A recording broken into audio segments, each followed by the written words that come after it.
you're ready to go again. You grab your next foil.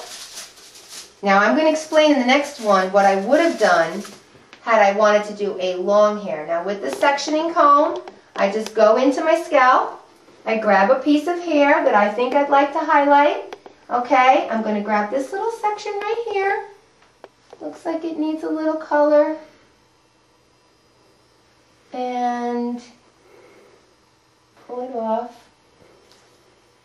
Wait a sec, I lost it. Bear with me one moment. One more moment. Here we go. Okay.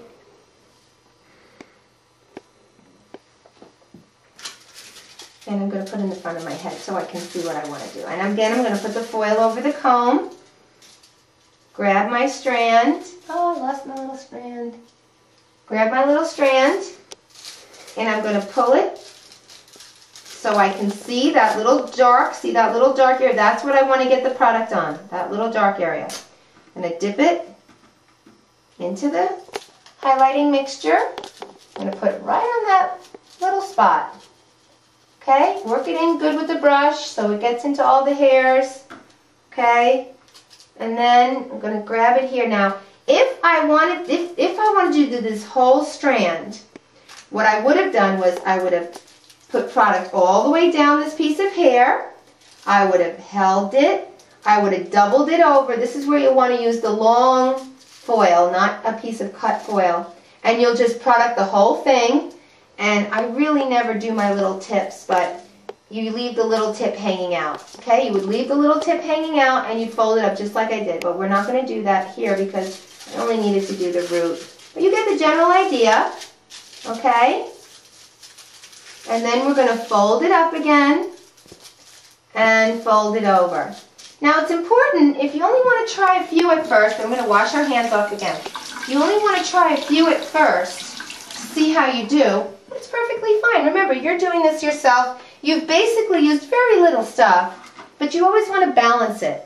So if you're going to do 2 highlights on this side, do 2 highlights on this side. Maybe you'll want to do some around the frame of your face. But if you do this side, you should do this side. You want to balance. You don't want to see, a chunk here and then nothing there.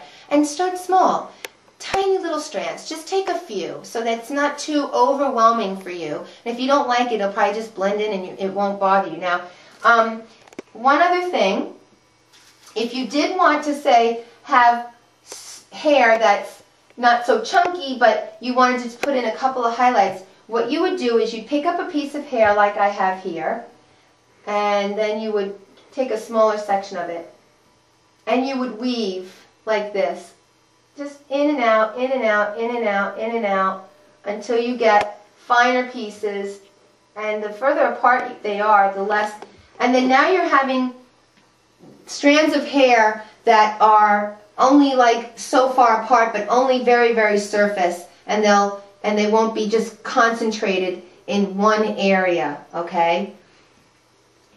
All right, so I just want to tell you that you're going to leave this on for an hour and a half. That's the maximum time. You can check it. I would check it after an hour. So take a look at the clock when you start, and after that, just write it down so you don't forget. Put your product in your hair. Now, obviously, when you start, the hair that gets done in the beginning has been on longer than when you're finished. Like if I were doing my whole head, I'm starting here now, but half an hour or 45 minutes from now, I'm all complete and I'm ending here. Well, I'll have to check those that went on first before that. Like I'll have to check these in an hour and then maybe these in an hour and a half. But you shouldn't leave it on more than an hour and a half. And I like to leave it on and go ahead and do my cleaning, do my cooking, do my work, read, my computer work, whatever. I don't like to use heat or hair dryer or anything like that because that's just going to add to the damage that I can do for my hair.